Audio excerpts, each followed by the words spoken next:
چلو آتی چلے مدینے مدینے والے خدا رہے دلوں کے گلشن مہک رہے دکھے کیوں آج آ رہے وہ جیسا میں سو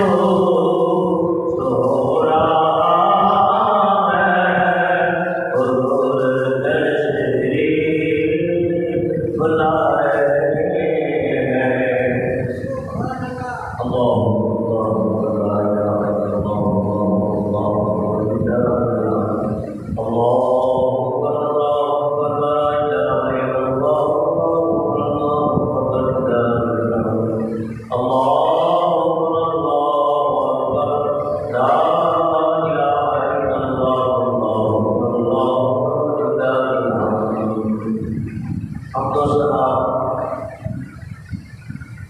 سرکار دو عالم صلی اللہ علیہ وسلم کی بات نظرات عقیدت پیش کرنے کے بعد قرآن کریم کی کچھ آیات کریمہ تلاوت کرنے کا شرف حاصل کیا ہے۔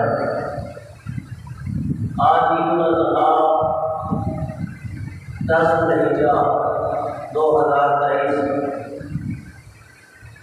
بروز جمعرات، یہ وہ مبارک دن ہے کہ جس کو اللہ تعالیٰ نے انعام کے طور پر اس امت کو عطا فرمایا۔ نبی پاک صلی اللہ علیہ وسلم ارشاد فرماتے ہیں پہلی قوموں کے اندر یہ تہوار لاہور کھیل کود کے اندر گزارتے ہیں، لیکن خدا کا شکر ہے کہ اللہ تعالیٰ نے یہ دن ہمیں اپنی عبادت اور تکبیرات اور تسبیحات سے گزارنے کی توفیق عطا فرمائی۔ تو یہ ایام تشریق کہلاتے ہیں جو تکبیرات پڑھی جاتی ہیں، اللہ اکبر اللہ اکبر، لا الہ الا اللہ اللہ اکبر اللہ اکبر وللہ الحمد۔ ان 10 دنوں کے اندر عبادت کا وہ درجہ دوسرے ایام کو حاصل نہیں ہے جو اس دن کو حاصل ہے، اور اس دن کے اندر عبادت کرنا اللہ تعالیٰ کی بارگاہ میں بڑا ہی محبوب عمل ہے۔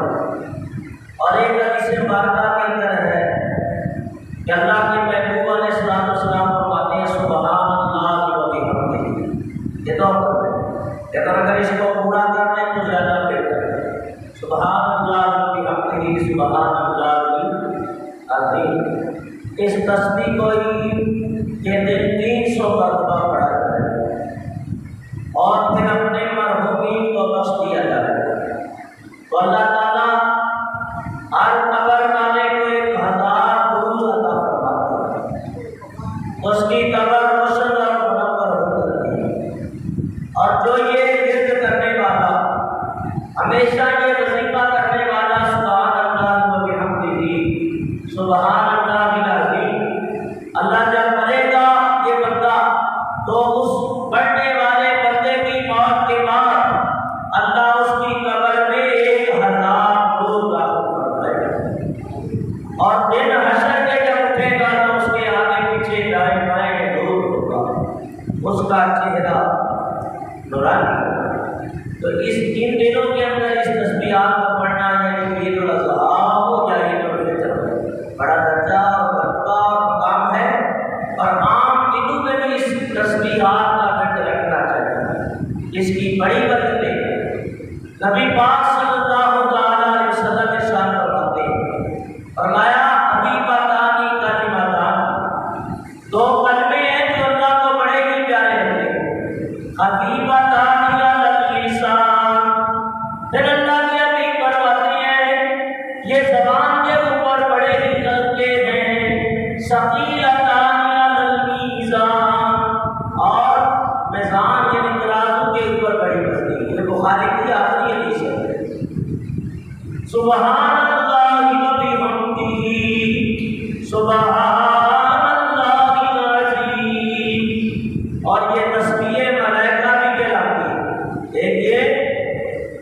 تسبیح اور دیگر تسبیحات بھی ہیں، پر اس کا بڑا درجہ اور مرتبہ اور مقام۔ عید الاضحیٰ جسے آپ کہتے ہیں عید قربان، عید قربان، اور قربانی لفظ جو ہے یہ قربان سے نکلا، اور قربان لفظ جو ہے یہ قرب سے نکلا، یعنی کسی شے کے ساتھ اللہ کا تقرب حاصل کرنا۔ تو مسلمان اللہ کی راہ میں، اللہ کی رضا کی خاطر، اللہ کے دیے ہوئے باقیدہ رزق میں سے اللہ کی راہ میں مال خرچ کر کے قربانی کو لے کر اللہ کی راہ میں قربان کر دے گا۔ اس قربانی کی وجہ سے اللہ کی بارگاہ میں اسے تقرب حاصل ہوتا ہے۔ یہاں تک کہ نبی کریم علیہ السلام ارشاد فرماتے ہیں کہ عید قربان کے دن اللہ کی بارگاہ میں ابن آدم کا جو سب سے بہترین اور افضل اللہ کی بارگاہ میں محبوب عمل ہے وہ نہر کرنا ہے، یعنی قربانی کرنا، جانور کا خون بہانا۔ اللہ کے حبیب علیہ السلام ارشاد فرماتے ہیں جیسے کہ انسان اللہ کی راہ میں اپنا جانور قربان کرتا ہے، اس کے خون کا قطرہ بھی زمین پہ گرنے نہیں پاتا کہ اللہ تعالیٰ قربانی کرنے والے کی بخشش کروا دے گا۔ ہر بات کے بدلے اللہ تعالیٰ ایک نیکی عطا فرماتا ہے۔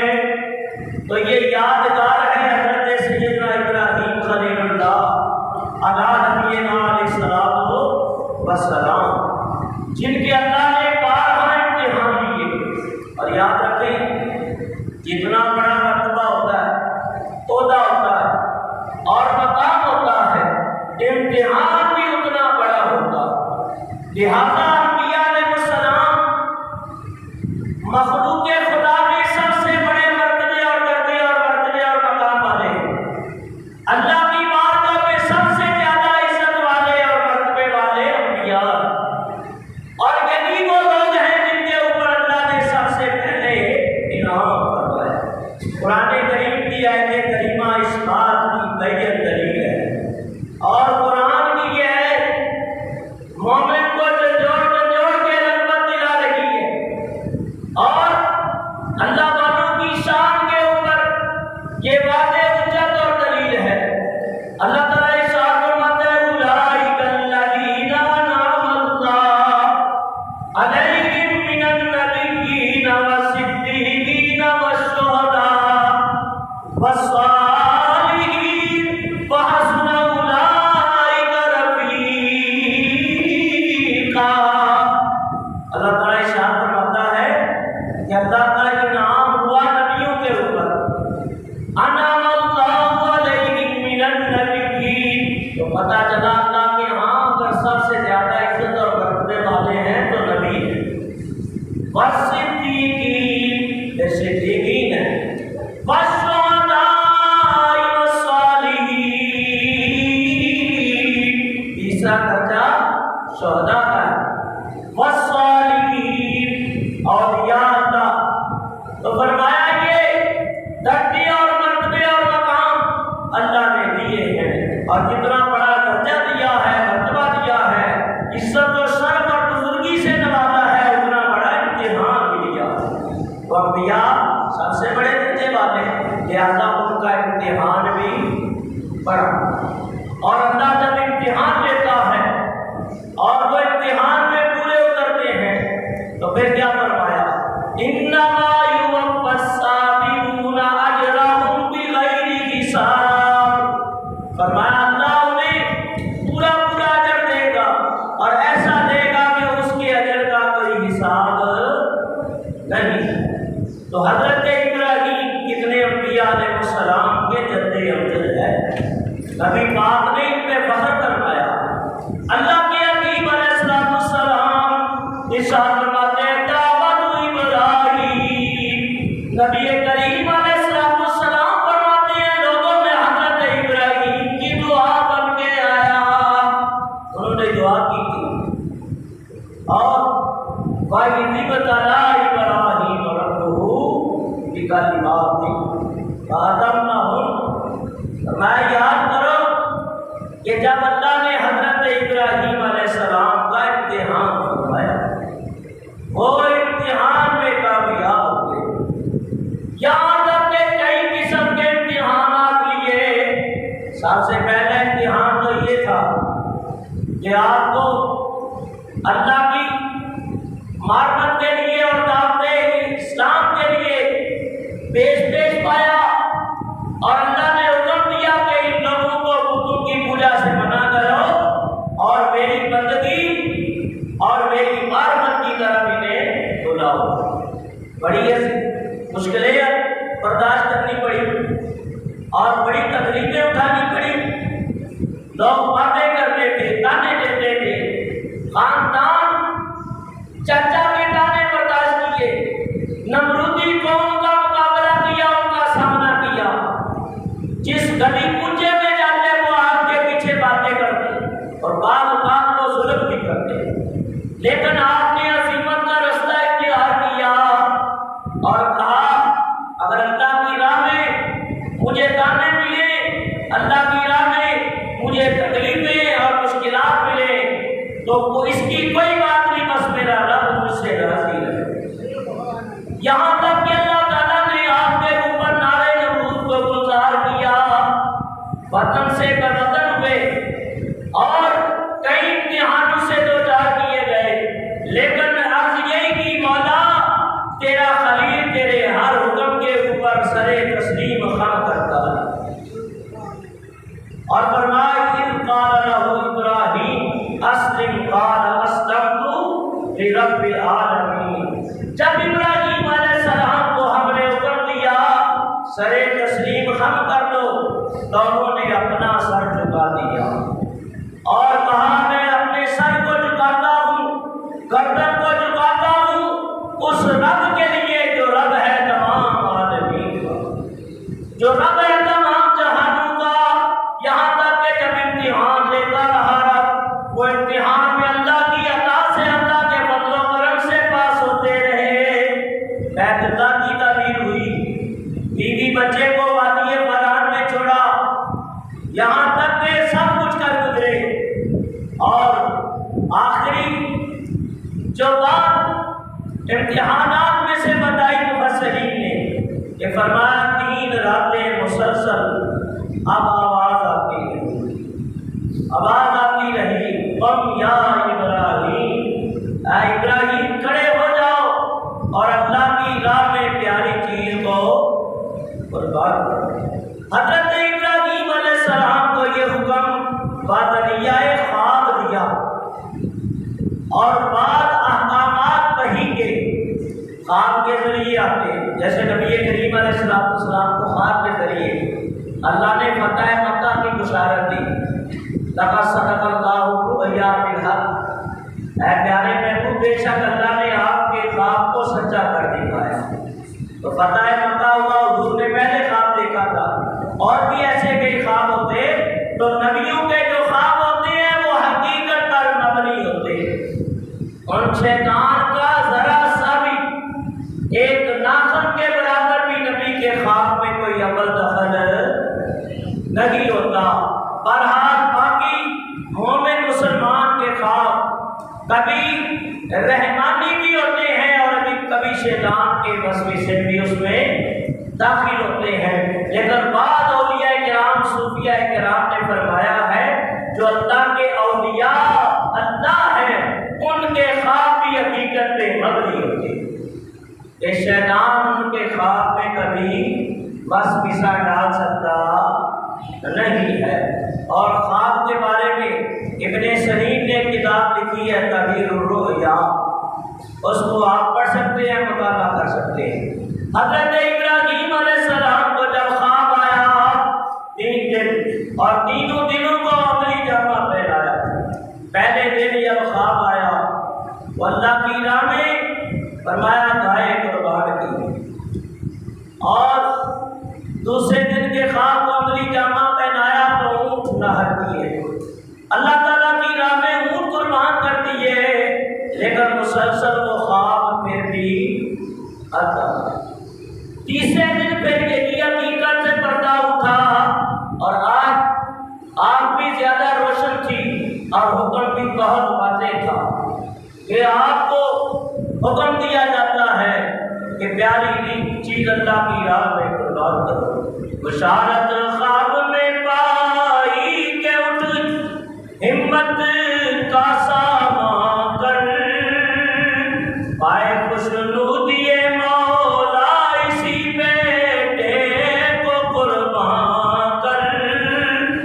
خلیل اللہ اٹھے خواب سے دل کو یقین آیا کہ آخر امتحان دے کا مالک نے فرمایا. تو اب یقین آ گیا. اور اس میں بھی بات مفسرین فرماتے ہیں کہ قربان کرنا بیٹے کو زہری یہ ایک قتل تھا. کوئی کسی کو مار دے چھری سے ذبح کر دے یہ قتل ہی کہلاتا ہے. تو یہ قتل کرنا گناہ ہے. قتل کرنا گناہ ہے اور اللہ کبھی گناہ کا حکم دے سکتا نہیں ہے. تو اس لیے خواب کے ذریعے حکم دیا. پھر اس کا ازالہ جو ہے وہ جانور کے فدیے سے کیا گیا. اور بعض اہل محبت اور اہل تحقیق بیان کرتے ہیں وجہ یہ تھی کہ فرشتوں کو بتانا تھا کیونکہ انہوں نے اعتراض کیا تھا نحن نسبح بحمدک ونقدس لک. مولا ہم تیری تسبیح کے لیے کافی ہیں, ہم تیری بندگی کے لیے کافی ہیں. فرمایا دیکھو اے فرشتوں میں نے ظاہری حکم نہیں دیا بلکہ خواب میں دیا ہے. جب خواب میں دیا تو میرے خلیل اللہ کا انداز دیکھو کہ وہ اپنے بیٹے کو قربان کرنے کے لیے تیار ہو گئے. اور اگر ظاہری حکم میں کرتا تو پھر کیا نامعلوم کیا کچھ کر گزر. تو اس وجہ سے حضرت ابراہیم علیہ السلام کو اللہ نے حکم دیا اور دنیا والوں کو بتا دیا. ایک مسئلہ یہ بھی تھا کہ ان کو اللہ نے خلیل بنایا تھا اور خلیل بننا ہر ایک کے بس کی بات نہیں ہے. خلیل پوری کائنات میں ایک ہوئے, خلیل بھی پوری کائنات میں ایک ہوئے اور حبیب بھی پوری کائنات میں ایک ہوئے. لہذا اللہ تعالیٰ نے ان کی جد کے اندر نبی پاک علیہ السلام کو دنیا میں لانا تھا. لہذا نور محمدی ان کی زمین میں بھی چمکا. اللہ نے انہیں عزت و شرف اور بزرگی اور کمال کے مرتبے اور مقام سے فیض یاب فرما دیا. حضرت ابراہیم علیہ السلام اب دل کو یقین آ گیا اور اٹھے اور بیٹے کی طرف گئے. فرمایا کہ پہاڑی پر سے دیا باز اسماعیل ادھر آؤ ادھر آؤ خدائے پاک کا فرمان سن جاؤ. ادھر بولا کہ بیٹا میں نے ایک خواب دیکھا ہے, کتاب زندگی کا ایک نرالا باب دیکھا ہے. یا بنیا انی ارا فی المنام انی اذبحک فانظر ماذا تری. حضرت ابراہیم علیہ السلام اپنے بیٹے, اپنے فرزند علم مزاج بیٹے سے کہنے لگے کہ جن کے بارے میں اللہ نے فرمایا وَاذْكُرْ فِي الْكِتَابِ اسماعیل, کتاب میں حضرت اسماعیل علیہ السلام کو یاد کیا. توجہ کرو یار, وَاذْكُرْ فِي الْكِتَابِ اسماعیل, کتاب میں حضرت اسماعیل کو یاد کرو. إِنَّهُ كَانَ صَادِقَ الْوَعْدِ وَكَانَ رَسُولًا نَبِيًّا. بے شک وہ وعدے کے سچے نبی اور سچے نبی تھے اور غیب کی خبریں دینے والے تھے. تو پتہ یہ چلا اس آیت کریمہ سے کہ اسماعیل علیہ السلام اللہ کے نبیوں میں سے ہیں اور غیب کی خبریں دینے والے ہیں اور وعدے کے پکے۔ تو نبی کا ویسے بھی مطلب یہ ہوتا ہے، میں یہ اردو لغات کی بات نہیں کر رہا، بڑے بڑے پڑھے لکھے لوگ بیٹھے ہیں اس مجلس کے اندر جنہوں نے زندگی پر ڈکشنریاں لغات میں چھان ماری، تحقیقیں کی، مقالے لکھے، اردو لغات کی بات نہیں کر رہا بلکہ عربی، القاموس، المنجد، لسان العرب، یہ ساری عربی ڈکشنریاں، تمام عربی لغات لکھنے والے امام راغب اصفہانی، علامہ محمد منظور رحمۃ اللہ علیہ، اور بھی محب تبری، جلال الدین سیوطی کی الاعتقاد، یہ عربی لغاتیں لکھنے والے اور تفسیریں لکھنے والے مفسرین اور محققین مدققین وہ نقطہ دانی کی بیان کرتے ہوئے اس لفظ کا معنی بیان کرتے ہیں۔ کوئی بھی عربی لغت اٹھاؤ کہ نبی نبوتن سے بنا یا نبوتن سے بنا، تو نبی کو نبی اس لیے کہتے ہیں کہ وہ غیب کی خبریں دیتا، جو غیب نہ جانے، غیب کی خبریں نہ دے، غیب کا علم نہ ہو، وہ نبی ہو سکتا نہیں ہے۔ جو نبی ہوگا وہ غیب جانے گا، نبی ہوگا تو وہ غیب کی خبریں دے گا، نبی ہوگا وہ تو دل اور سینے کے راز بھی جانے گا۔ تو حضرت اسماعیل علیہ السلام اللہ کے جلیل القدر نبی، ابراہیم علیہ السلام بھی اللہ کے جلیل القدر نبی۔ اب نبی کا جو دل، دماغ، روح، سوچ، فکر، فرمایا وہ سب سے عرفہ والا ہو۔ نبی جیسا علم کسی کا نہیں ہو، نبی جیسا حسن کسی کا نہیں ہو سکتا، نبی جیسا علم اور صبر اور تحمل اور بردباری کسی کی نہیں ہو سکتی۔ لہذا جو جو اچھائیاں اور نیکیاں ہیں، نیک خصائص و عادت و اطوار ہیں، نبی ان سب میں یکتا ہوتا ہے، بے مثل و بے مثال ہوتا ہے۔ تو حضرت ابراہیم علیہ السلام، یا بنی انی اری فی المنام انی اذبحک فانظر ماذا تری۔ اب نبی اپنے علم اور خواب کو دوسرے نبی کے اوپر پیش کرتا ہے جو ظاہر ان کے بیٹے تھے۔ یا بنی انی اری فی المنام، اے بیٹے میں نے خواب دیکھا، انی اذبحک فانظر ماذا تری، اور دیکھتا کیا ہوں؟ ترا کا مطلب تمہیں دیکھا، ارا میں نے دیکھا، یرا اس نے دیکھا۔ تو یہ لغات ہے، یہ خطاب کا صیغہ ہے، حاضر کا ترا میں نے تمہیں دیکھا، انی اذبحک فانظر ماذا تری، کہ میں تجھے ذبح کرتا ہوں۔ یا ابت افعل ما تؤمر، اے میرے ابا دیر نہ کیجیے، یہ میری کتنی خوش نصیبی ہے، میرے لیے کتنی سعادت کی بات ہے، باپ میرے اوپر حق ملکیت رکھتا، میرے اوپر حقوق والدین کا مرتبہ اور مقام رکھتا ہے، تو میرے اوپر یہ لازم بنتا ہے میں آپ کی اتباع، طاعت اور فرما برداری بجا لاؤں، میں اپنے سر کو آپ کے سامنے پیش کر دوں اور بلا چون و چرا، بلا سوچ اور فکر کے میں آپ کی اطاعت کے اوپر، فرما برداری کے اوپر راضی ہوں۔ کیونکہ بیٹے نے کوئی یہ نہ کہا کہ ابا یہ خواب آتے ہی رہتے، لیکن ان کو پتا تھا کہ اللہ کے نبی ہے اور نبی کا خواب حقیقت مبنی ہوتا۔ لہذا حضرت اسماعیل علیہ السلام، یا ابت افعل ما تؤمر، ابا جلدی کیجیے، اس سے بڑی سعادت مندی والی بات اور کیا ہے کہ رب نے میری جان کو پسند کر دیا۔ ویسے بھی زندگی کے اندر 100 بیماریاں آتی ہیں، ہاتھ سے رونما ہوتے ہیں، تکلیفیں اور پریشانیوں سے پوری زندگی عبادت ہوتی ہے، تو اس سے بڑی خوش نصیبی کیا یہ ایک لمحے کی تکلیف ہے کٹنے کی، اس کے بعد حقیقی اور اپنی زندگی سے ہمکنار کر دیا جاؤں گا، اور زندگی بھر تکلیفیں اٹھانے سے بہتر ہے ایک لمحے کی تکلیف اٹھا لینا اور اپنے رب کی رضا اور خوشنودی کو حاصل کر لینا۔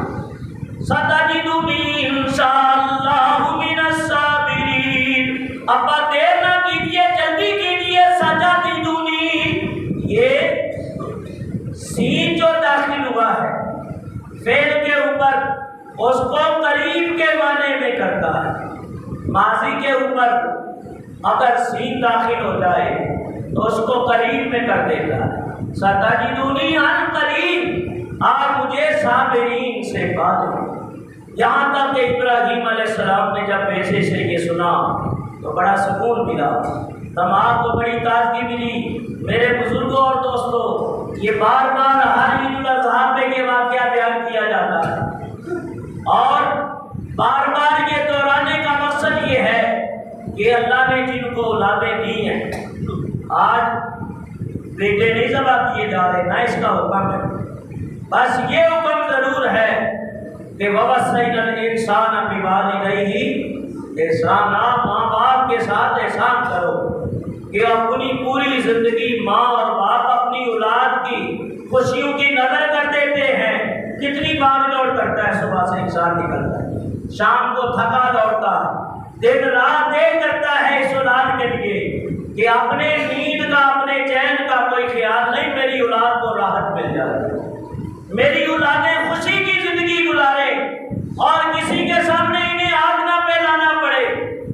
تو اب وہی اولاد اٹھ کے ماں باپ کو کہے کہ ان کا دماغ خراب ہو گیا، تو ماں ہماری جو ہے یہ روز ٹھوکتی رہتی ہے، اس کا دماغ خراب ہے، باپ ہمارا اس کا دماغ خراب ہے۔ تو اولادیں آج کل ماں باپ کی نہ فرمانی۔ تو ایک بات ذہن میں رکھ لو، یہ صرف میرا فتویٰ نہیں ہے کہ مفتی صاحب نے اپنی طرف سے کہہ دیا، تمام محققین اور مفتابی قول یہ ہے، اگر آپ نمازیں بھی پڑھیں، قربانیاں بھی کریں، روزے بھی رکھیں، حج بھی کریں، اگر ماں باپ ناراض ہیں تمہاری قربانیاں کسی کام کی، اور اس سے آپ کو اتفاق ہر صورت کرنا ہی پڑے گا، کیونکہ قرآن کا بھی یہی فیصلہ ہے، حدیثیں بھی اس بات کی شاہد ہیں۔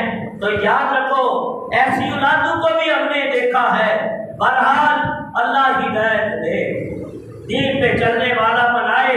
2-2 لاکھ کی قربانیاں لے آتے ہیں، لیکن ماں باپ رو رہے ہوتے ہیں، پریشان ہوتے ہیں، اور عید کے دن ان کی آنکھوں میں آنسو ہوتے ہیں۔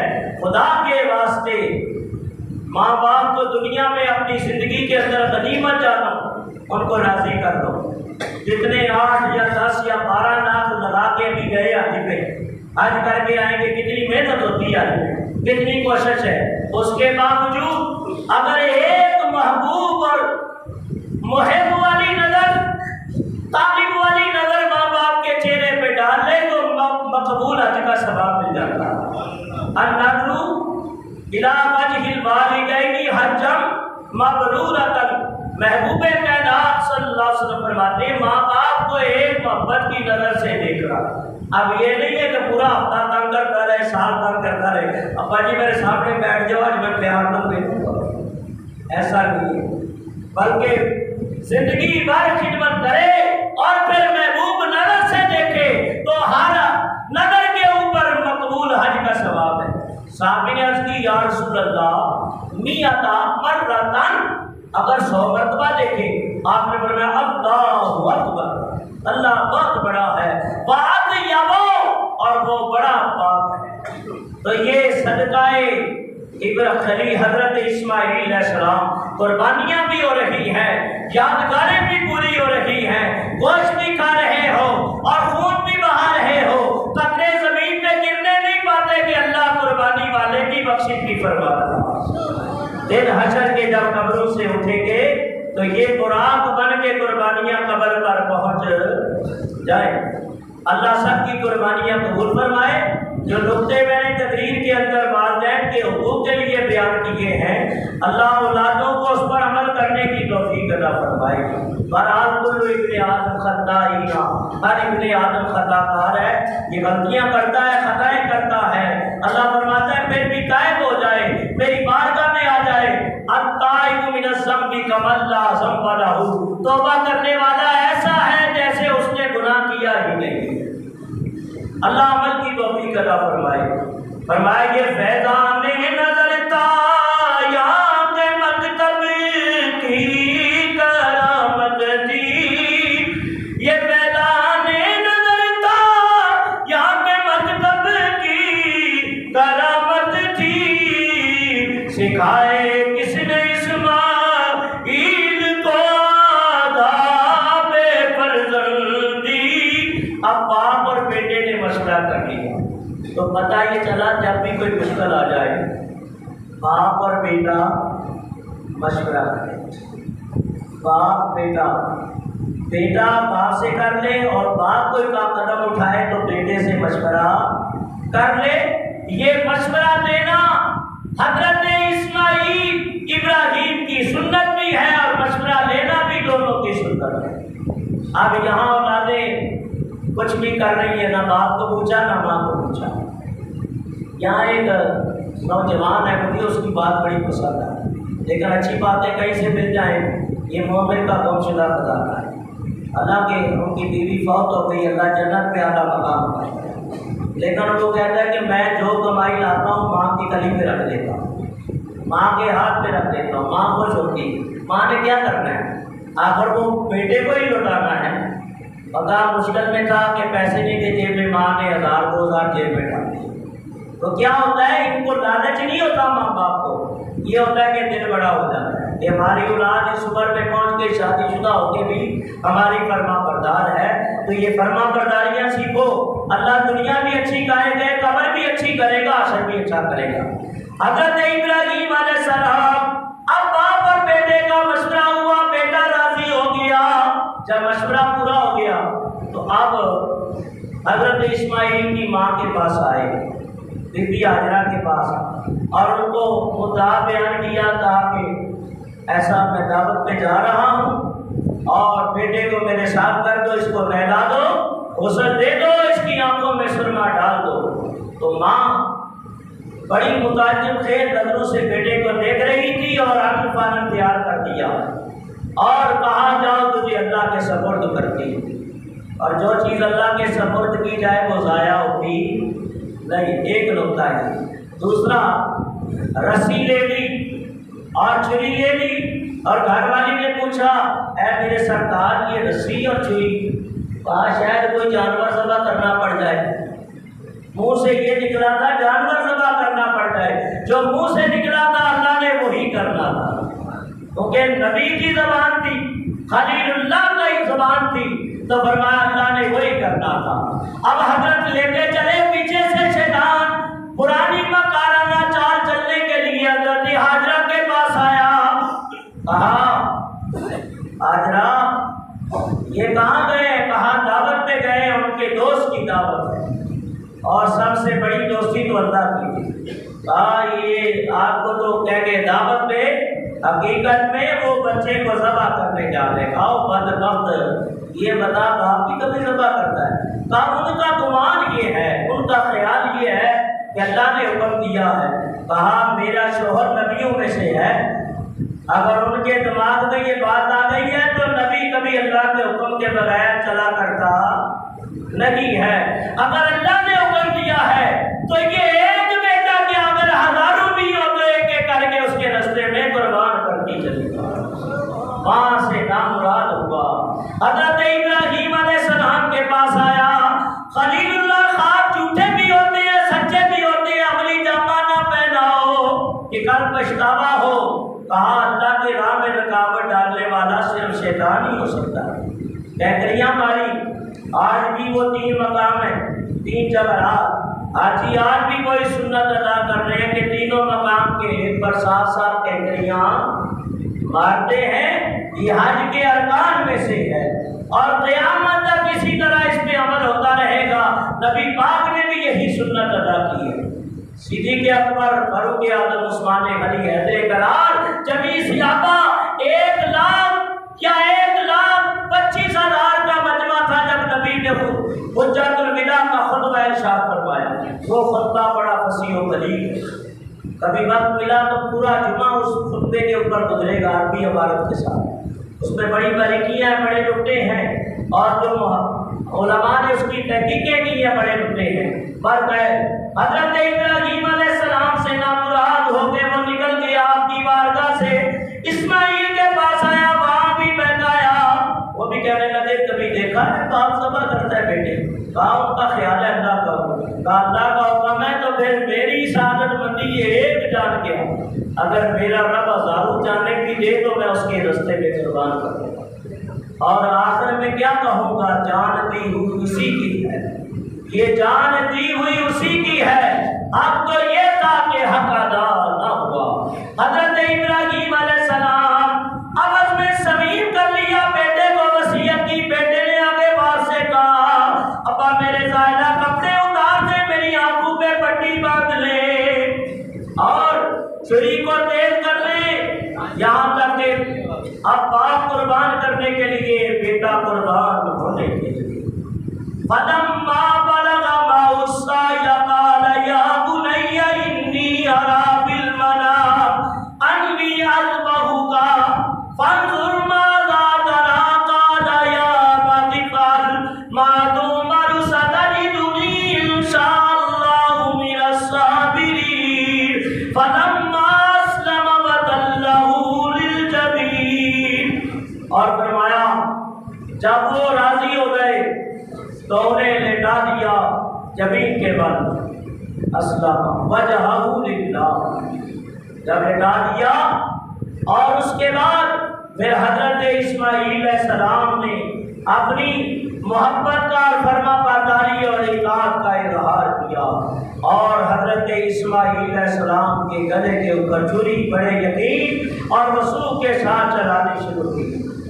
جلال الدین سیوطی رحمۃ اللہ علیہ دیگر مفسرین فرماتے ہیں کہ اللہ نے حکم اسماعیل کے اوپر سختی یا سخت چیز پیدا کر دی کہ وہ قادر مطلق ہے کہ چھری بند ہو گئی اور کٹنے سے باز رہی، اور دوبارہ اس کو تیز کر کے پتھر پہ مارا تو پتھر پاس پاس ہو گیا، اور خطاب کرنے لگے اے چھری کیا میرے اسماعیل کا حالت اس قدر سخت ہے کہ اس کے اوپر نہ چلے، جبکہ پتھر بھی ریزہ ریزہ ہو گیا.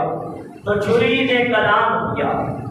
یہ اللہ چاہے تو کلام کر سکتی ہے، چھریاں کے نہیں کر سکتی. پتھر بول پڑتے. نبی پاک کی مٹھی میں 6 کیندریاں تھی. مولانا جلال الدین رومی نے مسنوی شریف کے اندر پورا وہ واقعہ بیان کیا ہے. ابو جہل آیا کہنے لگے میری مٹھی میں کیا ہے؟ حضور فرمانے لگے میں بتاؤں یہ تیری مٹھی والی چیز بتائے، اگر یہ بتا دے تو اور کمال ہے. تو وہ 6 کیندریاں ابو جہل کی مٹھی میں نبی پاک کا کلمہ پڑھنے لگے. جو رب پتھروں کو قوت کوئی آئی دے سکتا ہے وہ چھری کو بھی بلوا سکتا. چھری کہنے لگی ہے اللہ کے خلیل بھئی بتائیں جب آپ نارے نمرود میں جا رہے تھے اللہ نے کتنی مرتبہ آپ کو بولا تھا ٹھنڈی ہو جا؟ کہا 1 مرتبہ کہا تھا قُلْنَا يَا نَارُ كُونِي بَرْدًا وَسَلَامًا عَلَىٰ إِبْرَاهِيمَ، اے آگ ٹھنڈی ہو جا، سلامتی والی ہو جا ابراہیم علیہ السلام کو. آپ کو 1 مرتبہ حکم ملا وہ ٹھنڈی ہو گئی، اور مجھے 70 مرتبہ حکم مل چکا. اللہ کی بارگاہ سے خبردار اسماعیل کا ایک بال بھی نہ کاٹنا، ایک منہ مبارک بھی کٹنے نہ پائے. تو یوں فرمایا اب 30 مرتبہ آپ نے کوشش کر لی، پورے وثوق کے ساتھ یقین کامل کے ساتھ چھری لے جا رہے تھے. ادھر سے حکم آیا جبریل جی رب جلیل مقام سدرہ پہ فوراً فرمایا جنت میں جاؤ، تمبا لے کے اسماعیل کو نکال لو اور تمبے کو پیش کر دو. اتنی بڑی مسافت یہ مسئلہ پہلے بتا چکا ہوں، دہرانے کی ضرورت نہیں ہے. ابھی چھری تمہیں اسماعیل تک نہ پہنچی تھی کہ تمبا پہنچ گیا تھا. اور یوں بسم اللہ اللہ پر کہتے ہوئے چھری چلا دی، اور جب آنکھوں سے پٹی کھولی تو اب مینڈے کو ذبح پایا. اور اللہ فرماتا ہے یا ابراہیم قد صدقت الرؤیا، اے ابراہیم علیہ السلام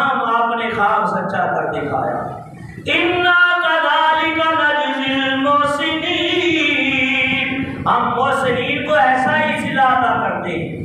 وَفَدَيْنَاهُ بِذِبْحٍ عَظِيمٍ، اور ہم نے اس کے بدلے ذبیحہ عظیم فرما دیا۔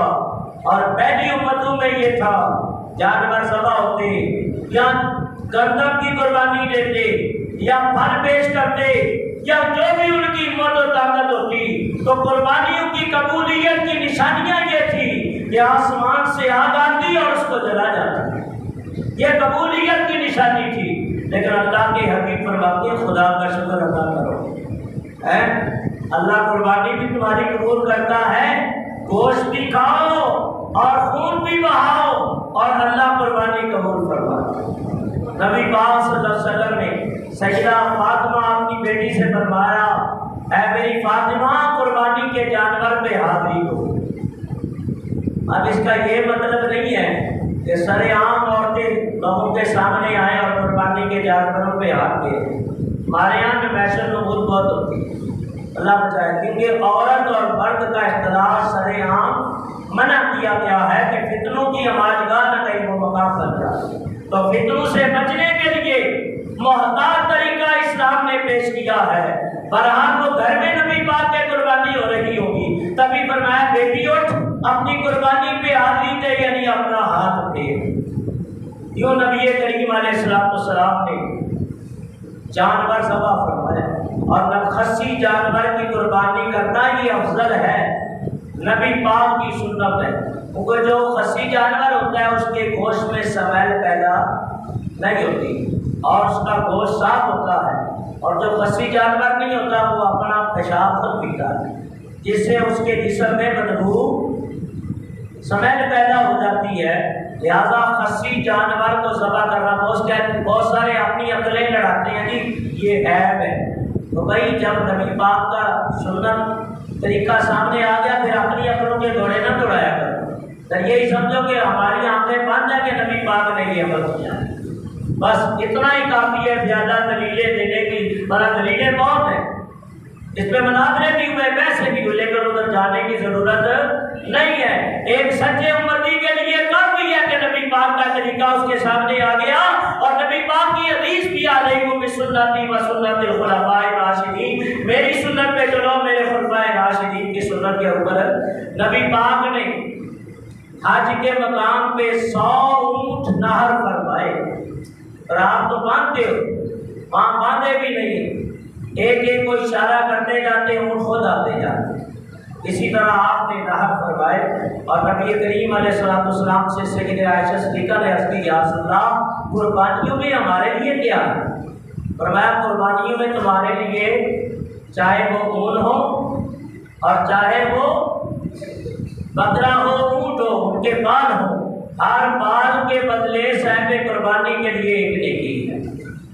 اون بہاؤ کے اندر اس کے سارے گناہ معاف ہو جاتے ہیں، اور دن قیامت کے یہ جانور، ایک کسی نے مجھ سے مسئلہ پوچھ لیا، حضرت یہ جو چلو کسی نے ایک آیت پوری کر دی، سمجھ آ گیا، اون کر دیا، سمجھ آ گیا، یہ ایک ایک حصہ جو کرتے ہیں کیا ایک ایک حصہ قبر میں آ جائے گا؟ تو یقیناً ایک ایک حصہ بھی آئے گا۔ یہ بھی حدیث سے جواب دیتا ہوں، نبی پاک فرماتے ہیں جب کوئی اللہ کی راہ میں صدقہ کرتا ہے نا، یہ صدقہ واجبہ کہلاتا ہے، کتنا ملا ہے، تو اللہ اس کو اپنی ید قدرت میں لیتا ہے، کہتا ہے پڑھ۔ میرے آقا فرماتے ہیں وہ صدقہ بہت پہاڑ جتنا ہو جاتا ہے۔ تو رب اس پہ بھی قادر ہے کہ ایک حصے کو جانور کی پوری شکل دے کے قبر میں دے دے، اس کے لیے کوئی مشکل نہیں ہے۔ دعا ہے اللہ کی بارگاہ میں یہ ذکر جو کیا، اللہ تعالیٰ کی بارگاہ میں قبول فرمائے۔ عید الاضحیٰ کا طریقہ سماعت فرما لیں۔